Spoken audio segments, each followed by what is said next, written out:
வணக்கம் நண்பர்களே, இது உங்கள் லட்சுமி கதிரவன் யூபிஎஸ்சி சேனல். நம்ம என்சிஆர்டி தமிழ் எக்ஸ்ப்ளனேஷன்ஸ் பார்த்துட்ருக்கோம். அதில் வந்து இப்போ சாப்டர் 4ல் key elements of a democratic government அந்த லெசனை பற்றி பார்க்கலாம். இது வந்து social and political life part 1. First ஒரு டெமோக்ராட்டிக் கண்ட்ரியில் என்னென்ன மாதிரியான கீ எலமெண்ட்ஸ்லாம் இருக்கும் அப்படிங்கிறத வந்து சொல்லியிருக்காங்க. சவுத் ஆஃப்ரிக்காவை பற்றி ஒரு சின்ன இன்ட்ரோடக்ஷன் கொடுத்துருக்காங்க. South Africa is a country that has people of several races. South ஆஃப்ரிக்காவுங்கிற கண்ட்ரியில் வந்து நிறத்தின் அடிப்படையான பல்வேறு இனக்குழுக்கள் வந்து வாழ்கிறாங்க. Example black, white, coloured peoples எல்லாருமே, அதே மாதிரி இங்கேருந்து இந்தியாவிலேருந்து அங்கே போய் செட்டிலான பீப்புள்ஸ் எல்லாருமே வாழ்கிறாங்க அப்படிங்கிறது கொடுத்துருக்காங்க. அடுத்து ஒரு சின்ன ஸ்டோரி.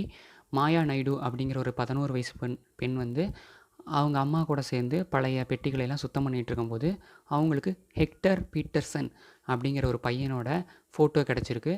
அதை பார்த்தோன்னையும் இந்த பையன் யாருன்னு அவங்க அம்மாட்ட கேட்குறாங்க. உடனே அவங்க அம்மா வந்து இந்த பையன் வந்து போலீஸால் சுட்டுக் கொல்லப்பட்ட ஒரு பையன் அப்படிங்கிறத வந்து சொல்கிறாங்க. உடனே மாயா நாயுடு வந்து ஏன் அப்படின்னு வந்து ரொம்ப ஆச்சரியத்தோடு கேட்குறாங்க. அதன் பிறகு சவுத் ஆஃப்ரிக்காவில் இந்த பிகினிங்கில் என்னென்ன மாதிரியான நிறவெறி கொள்கைகள் வந்து பின்பற்றப்பட்டுச்சு அப்படிங்கிறத வந்து அவங்க அம்மா வந்து மாயா நாயுடுக்கு வந்து எக்ஸ்பிளைன் பண்ணுறாங்க. Her mother explain that South Africa was earlier governed by apartheid laws. Apartheid means separation on the basis of race. Apartheid படி தான் சவுத் ஆஃப்ரிக்கா இந்த பிகினிங்கில் வந்து செயல்பட்டு வந்துச்சு. அபார்த்தைடுனா நிறவெறி கொள்கை, நிறத்தின் அடிப்படையான பாகுபாடு தான் அபார்த்தைடு. அதில் ஒயிட்ஸுக்கு வந்து நல்ல வெல் எக்யூப்டு ஆம்புலன்ஸ் வந்து கொடுக்கப்பட்டுச்சு. அதே நேரத்தில் பிளாக்ஸுக்கு வந்து எந்த விதமான நல்ல ஹாஸ்பிட்டல் ஃபெசிலிட்டிஸோ ஆம்புலன்ஸோ கொடுக்கப்படல. அதே மாதிரி non whites were not allowed to vote. The best land in the country was reserved for the white people and non whites had to live on the worst available land. நான் ஒயிட்ஸை வந்து vote பண்ணுறதுக்கு வந்து allow பண்ணல. அதே மாதிரி best land வந்து whites தான் வாங்கினாங்க. இருக்கிறதுலே ரொம்ப ஒஸ்ட்டான லேண்டு தான் பிளாக்ஸ் வந்து வச்சுக்கிட்டு இருந்தாங்க. அடுத்து அந்த ஹெக்டர் பீட்டர்சனை பற்றி சொல்கிறாங்க. சவுத் வெஸ்டர்ன் டவுன்ஷிப் சொவிட்டோ அப்படிங்கிற நகரத்தில் வந்து வாழ்ந்துட்டு இருந்த ஹெக்டர் பீட்டர்சன் வந்து ஒரு நாள் தன்னுடைய ஃப்ரெண்ட்ஸ் எல்லாம் சேர்ந்து ஒரு ப்ரோட்டஸ்ட் பண்ணுறாரு. Hector Pieterson lived here and he and his classmates joined the protest against learning the Afrikaans language in school. This was the language that the whites spoke. Hector and other school students were being forced to learn this language, but they wanted to learn their own language, Zulu. எதுக்காக இந்த போராட்டம் பண்ணுறாங்கன்னா, hectare அவங்களுடைய friends எல்லாம் சேர்ந்து தங்களுடைய தாய்மொழியான ஜூலுவை தான் நாங்கள் வந்து படிப்போம், நீங்கள் சொல்கிற அந்த ஆஃப்ரிக்கன் லாங்குவேஜை வந்து நாங்கள் கற்றுக்க மாட்டோம் அப்படின்னு ப்ரோட்டஸ்ட் பண்ணுறாங்க. The South African police beat up the protester mercilessly and shot at the crowd. One of their bullets killed Hector. This was on 16 June 1976. 16 June 1976 நடைபெற்ற கலவரத்தில் போலீஸாருக்கும் அந்த ஹெக்டர் பீட்டர்சன் குழுவுக்கும் நடைபெற்ற கலவரத்தில் ஹெக்டர் பீட்டர்சன் வந்து சுட்டு கொல்லப்படுறார் அப்படிங்கிறத வந்து சொல்லியிருக்காங்க. இந்த மாதிரியான நிறவரி கொள்கைகளை பார்த்து அந்த ஆஃப்ரிக்கன் நேஷனல் காங்கிரஸ் வந்து அதுக்கப்புறம் நெல்சன் மண்டேலா மாதிரியான தலைவர்கள் வந்து இதற்கு எதிராக போராடி 1994 சவுத் ஆஃப்ரிக்கா வந்து ஒரு டெமோக்ராட்டிக் கண்ட்ரியாக எல்லாருக்கும் சம வாய்ப்பு, சம நீதி, சம உரிமை வழங்கப்படக்கூடிய ஒரு கண்ட்ரியாக வந்து உருவெடுத்துச்சு. Nelson Mandela fought the apartheid system for several years. Finally, they succeeded, and in 1994, South Africa became a democratic country in which people of all races were considered equal. அடுத்து பார்ட்டிசிபேஷன். இப்போ டெமோக்ராட்டிக் கண்ட்ரிலனா ஒரு குறிப்பிட்ட செட்டைன் பீரியடில் election நடக்கும். இப்போ Indiana 5 years once வந்து election நடக்குது. இதன் மூலமாக என்ன தெரியுது, மக்கள் வந்து அவங்க விருப்பப்பட்ட தலைவரை அவங்க விருப்பப்பட்டால் அவங்க பதவியில் வைக்கலாம். அதே நேரத்தில் தலைமையில் இருக்கிற ஒரு தலைவரை வந்து அவங்க நினச்சா பதவியிலேருந்து நீக்கவும் செய்யலாம். If they want to continue to be in power then they have to be re-elected by the people. This is a moment when people can sense their power in a democracy. இதுதான் ஜனநாயகத்தோட மிக முக்கியமான வலிமையான அம்சம் அப்படிங்கிறத வந்து சொல்கிறாங்க.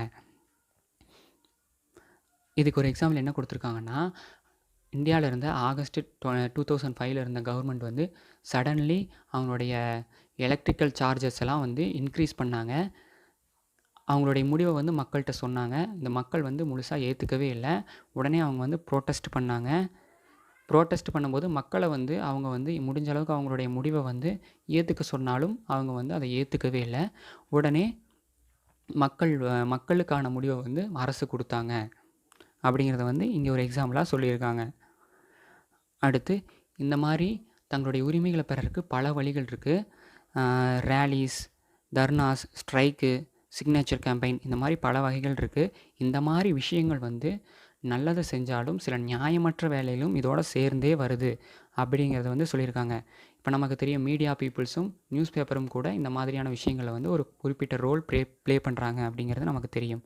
While it is true that a democracy allows people to participate, it is also true that not all section of people are actually able to do so.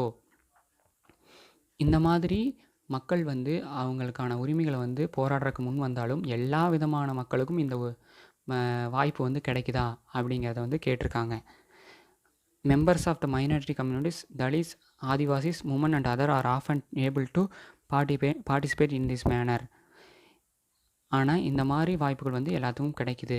ஆதிவாசிகள், Dalits, பெண்கள் எல்லாத்துக்குமே இந்த மாதிரி வாய்ப்புகள் கிடைக்குது அப்படின்னு வந்து கொடுத்துருக்காங்க.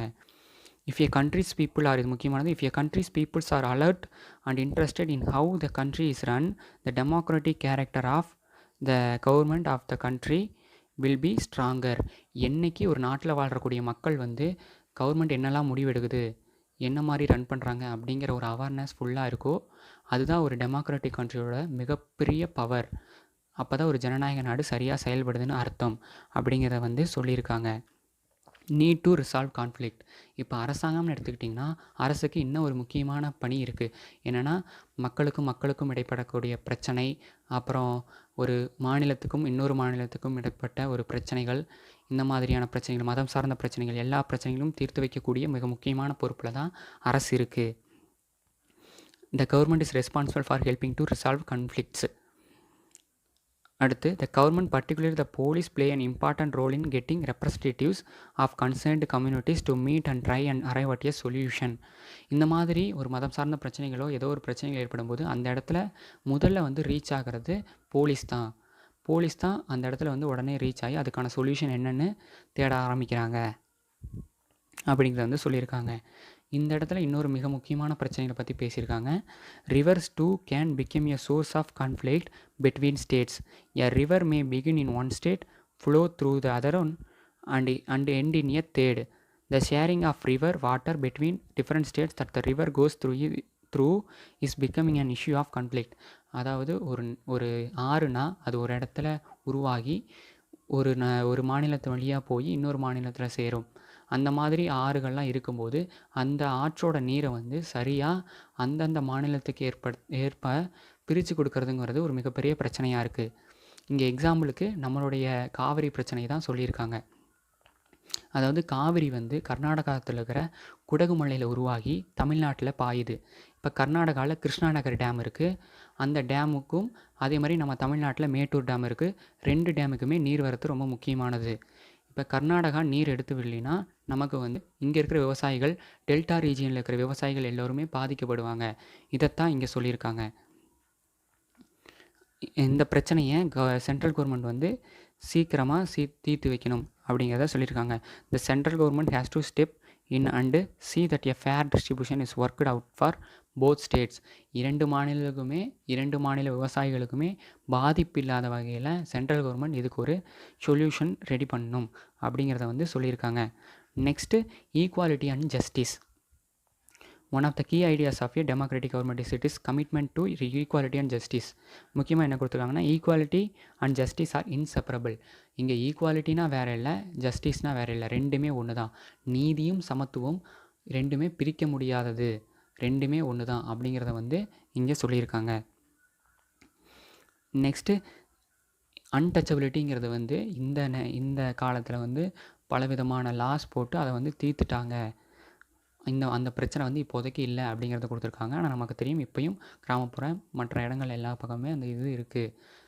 டாக்டர் அம்பேத்கர் மாதிரி பல மேதைகள் வந்து இதை வந்து தீர்த்து வைக்க போராடிட்டுருக்காங்க. இப்போ வரைக்கும் போராடினார் அம்பேத்கர் ஒரு காலத்தில் போராடினார், இப்போ வரைக்கும் போராடிட்டுருக்காங்க அப்படிங்கிறது வந்து நமக்கு தெரிஞ்ச ஒரு விஷயந்தான். அடுத்து பாலினம் சார்ந்த பிரச்சனைகளை வந்து இங்கே சொல்கிறாங்க. ஒரு பெண் குழந்தையை ஒரு மாதிரி நடத்துகிறதும் ஆண் குழந்தையை ஒரு மாதிரி நடத்துகிறதும் ஒரு டெமோக்ராட்டிக் கண்ட்ரியில் சரியானது இல்லை. பவருங்கிறது எல்லாருக்கும் சரியாக ஷேர் ஆகணும் அப்படிங்கிறத வந்து சொல்கிறாங்க. In this context the government steps in the promote justice by providing special provisions that can enable girls to overcome the injustice that they are subjected to that it is possible that fees for girls might be waived or lowered in government schools or college. இப்போ வந்து பெண்கள் வந்து ஒரு கல்லூரிக்கோ இல்லை ஸ்கூலுக்கோ போய் படிக்கிறதுக்கு அவங்களுக்கு வந்து அவங்களுக்கான ஃபீஸை வந்து ரெடியூஸ் பண்ணுறது மூலம் பெண்கள் வந்து படிப்பை வந்து அதிகமாக கற்றுக்கிறதுக்கான வாய்ப்பை வந்து நம்ம உருவாக்கலாம் அப்படிங்கிறத வந்து சொல்லியிருக்காங்க. இப்போ யூபிசி கூட பெண்களுக்கு வந்து கட்டணம் இல்லை, அந்த மாதிரியான சில சலுகைகள் வந்து இப்போவும் நடைமுறையில் இருக்குது. அந்த மாதிரியான விஷயங்களை வந்து இங்கே சொல்லியிருக்காங்க. இந்த பாடத்தில் மிக முக்கியமாக சொல்லப்படுறது வந்து என்னென்ன கீ எலமெண்ட்ஸ் வந்து ஒரு டெமோக்ராட்டிக் கண்ட்ரீஸில் இருக்குது அப்படிங்கிறது வந்து அங்கே வந்து நிறம் சார்ந்த பாகுபாடுகள் இருக்கக்கூடாது, மதம் சார்ந்த பாகுபாடுகளும் இருக்கக்கூடாது, எல்லாருக்கும் சம வாய்ப்பு, சமத்துவம், ஈக்குவாலிட்டி, ஜஸ்டிஸ் வந்து எல்லாத்துக்கும் கிடைக்கணும் அப்படிங்கிறத வந்து இந்த லெசனில் கொடுத்துருக்காங்க. இந்த லெசனில் இவ்வளோ தான் கொடுத்துருக்காங்க. இந்த லெசனில் எனக்கு இம்பார்ட்டண்டான பாயிண்ட்டை நான் சொல்லியிருக்கேன். உங்களுக்கு இம்பார்ட்டண்டான பாயிண்ட்டை கமெண்ட்டில் லீவ் பண்ணுங்கள்.